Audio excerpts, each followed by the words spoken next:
तो कल जो एक इंसिडेंट हुआ अर्चना गौतम जी के साथ, जी अभी you are also from the same industry and उनको जिस तरह से मैन हैंडल किया गया, जी। आपकी क्या प्रतिक्रिया है उसकी? देखिए, ये बहुत दुखद न्यूज़ है जो मैं कह रही हूँ, क्योंकि ये दिल्ली में इंसिडेंट हुआ है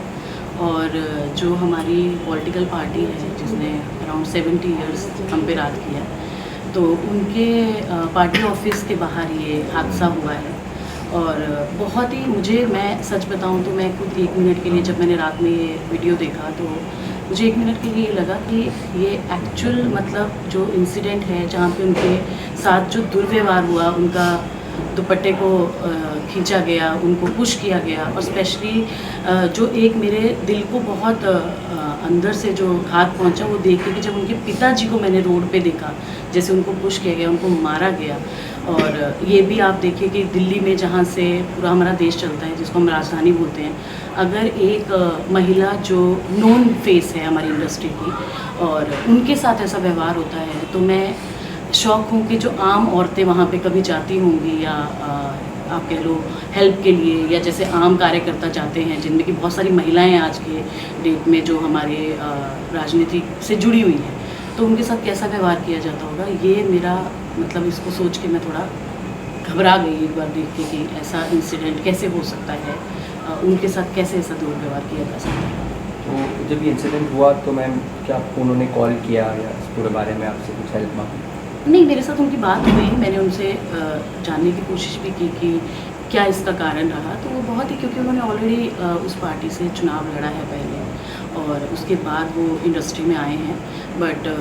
जो उनका वो था वो बहुत ही नॉर्मली, शायद जैसे मैं भी अगर दिल्ली में हूँ तो हम लोग मिलते हैं, एक दूसरे से मिलना होता है हम लोग का, क्योंकि ऑलरेडी जो अभी महिला आरक्षण का जैसे आपने देखा वो बिल पास हुआ, उसी के ऊपर बातचीत होने के लिए वो लोग गए थे, बट उनको एंटर ही नहीं करने दिया गया गेट, जहाँ तक मुझे पता चला है। इवन अपने मीडिया भाइयों से भी दिल्ली में मुझे पता चला है, तो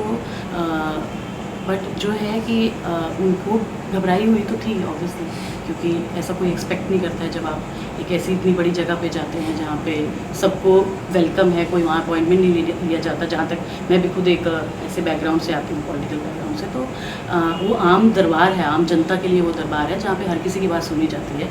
और जैसे वो गई और जितना मुझे पता चला, तो मुझे नहीं लगता कि ऐसा कुछ उनके साथ होना चाहिए था वहाँ। क्या उनके पिताजी और उनको कोई ऐसी कोई चोट आई है? जी, उन्होंने कुछ जो मैंने भी वीडियोस में देखा है, मुझे ये पता चला है कि उनके पिताजी को काफ़ी चोट आई है, स्पेशली उनके स्टाफ को भी,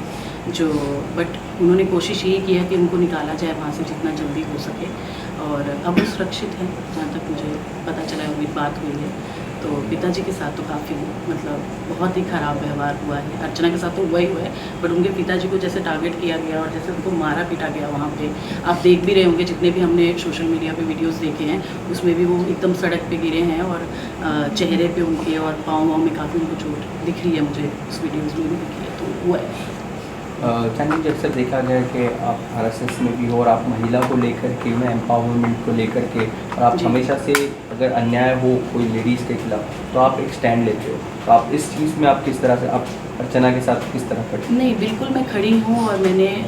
मैं हमेशा से ये कहती आई हूँ कि जैसे अभी हमने हाल ही में मणिपुर का हादसा देखा, यूपी में हम लोग देखते रहते हैं, आए दिन कुछ ना कुछ ट्विटर पे भी आप देखते हो, ऐसे कुछ शर्मनाक वीडियोस हैं। मुझे ये समझ में नहीं आता कि औरत को क्यों ऐसे टारगेट किया जाता है हमेशा। और मैं अर्चना जी हैं, चाहे अर्चना जी की जगह कोई और भी होती, मैं उनको भी पूरा सपोर्ट करती हूँ, और मैं चाहती हूँ कि इस पर लीगल कार्रवाई हो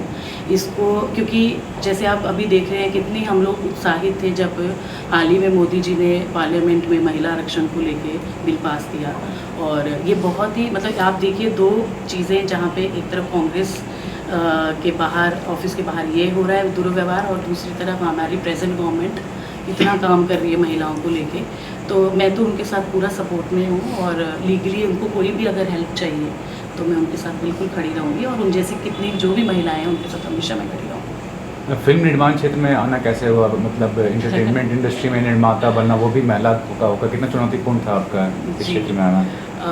मैं खुद एक माँ हूँ, मेरी खुद की 13 साल की बेटी है, तो 2019 में मैंने फिल्म इंडस्ट्री में अपना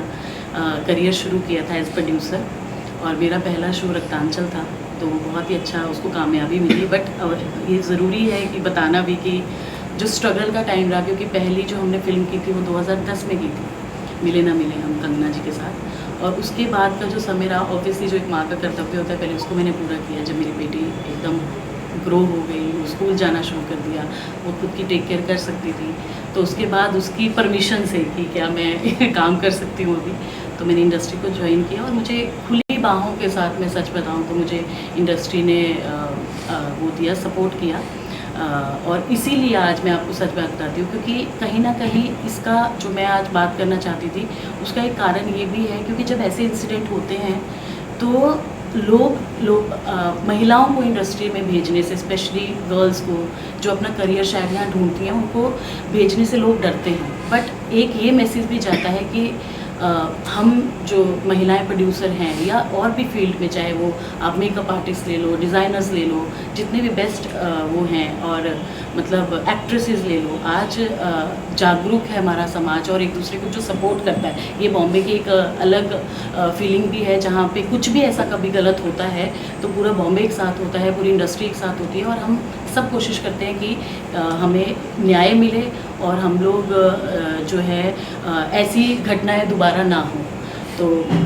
एज अ प्रोड्यूसर आप कह लीजिए, या सेम इंडस्ट्री में हम काम कर रहे हैं, तो मेरे को ये लगता है कि हमें इसके बारे में आवाज़ उठानी चाहिए। और भी मेरे इंडस्ट्री के जितने फ्रेंड्स हैं, मैं चाहती हूँ कि इस बारे में बात हो, उनको इस बात पे न्याय मिले और दोबारा ऐसी कोई घटना किसी के साथ भी ना हो, चाहे वो महिला। ये देखा जाए तो ये इंसिडेंट हुआ अभी तक के किसी की भी पॉलिटिकल पार्टी है, अगर उनके ऑफिस से, स्पेशली अब जैसे कांग्रेस का आज ही मैं मीडिया में देख रही थी, नाम बाहर आया है, तो मैं चाहूँगी, मैं रिक्वेस्ट भी करूँगी प्रियंका जी से और राहुल गांधी जी से कि जो भी लोग इसमें इन्वॉल्व हैं आपकी पार्टी के, उनसे माफ़ीनामा लिया जाए। उनको जो भी है, उनको इस अपराध की जो भी सज़ा मिलनी चाहिए लीगली, वो उनको मिलनी चाहिए। क्योंकि भीड़ में एक औरत पे अत्याचार करना, उसके बालों को नोचना, उसके पिताजी के साथ ऐसा व्यवहार करना, उनके स्टाफ के साथ ऐसा व्यवहार करना, और मैं जानना चाहती हूँ कि ऐसा क्यों उन्होंने किया, और इनके ऐसा वो मैसेज छोड़ रहे हैं कि अगर उनके ऑफिस के बाहर लोग सुरक्षित नहीं हैं तो फिर हमारा क्या है, ये आप सब देख ही सकते हैं। चांदी जी, आप देश की सबसे बड़ी जो संगठन है आरएसएस, उसके साथ भी आप जुड़ी हैं, तो आपकी संगठन में कुछ बात हुई इस मुद्दे को लेकर के? नहीं, अभी तो मेरी बात नहीं हुई है, क्योंकि मैं खुद ही, मतलब आप सोचिए कि मैं एक ऐसा सोर्स हूँ, मैं उनका जो आरएसएस का जो विश्व मांगल्य संगठन है, उसकी मैं फिल्म उद्योग की हेड हूँ। मैं उनकी तरफ से फिल्म उद्योग में जब भी कोई ऐसी बातचीत होती है, हम लोगों को जोड़ते हैं मातृत्व के लिए, उसके बारे में बात करने के लिए कि जो हमारी रूट्स हैं स्पेशली वो कितनी स्ट्रॉन्ग होनी चाहिए। देखिए, उनका कारण ही ये है विश्व मांगल्य संगठन का, ये संगठन बनाने का आरएसएस का, कि जो हमारी मदर्स हैं, जो आज की जो महिलाएं हैं, चाहे वो गर्ल हैं, जो आज के 50 साल बाद जो हमारा समाज है, हमारे जो बेटियां हैं, हमारे जो बेटे हैं, उनको ऐसा जो है नॉलेज और उनका जो संस्कार है इतना स्ट्रॉन्ग हो कि ऐसे हादसे ना हो समाज में। इसीलिए ये विश्व मांगल्य को भी, इस संगठन को भी बनाया गया है। इसको कुछ 12 साल हम लोग को काम करते हो गया, मैं कुछ अभी 4 या 5 साल पहले इससे जुड़ी हूँ, और मैं यही चाहती हूँ। इसीलिए मैं आज जब मैंने ये न्यूज़ देखा तो कहीं ना कहीं मेरा हृदय बहुत दुखी हुआ कि हम जो काम कर रहे हैं एज अ विश्व मांगल्य सभा के, चाहे आप कह लो हम सब एक ही लेवल पे वहाँ पे हैं, वहाँ कोई प्रोड्यूसर कोई एक्टर नहीं है, सबको एक लेवल पे वहाँ पे जोड़ा जाता है। तो ये बहुत दुख की बात है कि इतना हम लोग एफर्ट करते हैं और उसके बाद भी ऐसे हादसे सामने आते हैं। तो कहीं ना कहीं हम कोशिश करेंगे कि जितना भी हमारे माध्यम से ये मैसेज जाए कि ऐसा नहीं होना चाहिए, और अगर ऐसा हुआ है तो इस पर हम लोग निंदा करें और कहीं ना कहीं उनको लीगली इंसाफ मिले इस चीज़ को। आखिरी में पूछना चाहूँगा कि फिल्म मेकिंग बिजनेस में है, फिल्में जब बन जाती हैं तो आखिरी जो सबसे बड़ा फॉर्मेलिटी होता है कि सेंसर से उसको सर्टिफिकेशन मिले। हाल ही में एक बड़े साउथ के एक्टर ने आरोप लगाया कि काफ़ी भ्रष्टाचार है, जब आप सर्टिफिकेशन लेते हैं तो इतना आसान नहीं होता सर्टिफिकेशन लेना। उसके बारे में क्या राय है आपके? देखिए, ये तो मैं इस न्यूज़ से मैं वाकिफ़ नहीं हूँ अभी, बट हाल ही में अभी मैंने खुद ने, मेरी गुजराती फिल्म आ रही है और बहुत अच्छी मेरी टीम है, तो हमें तो कोई ऐसा दिक्कत नहीं आया, और बहुत इजीली जो एक प्रोसेस होता है इंडस्ट्री में, जो आपका टाइम प्रोसेस है, उसको सबमिट करना, सेंसस सर्टिफिकेट के लिए बहुत सी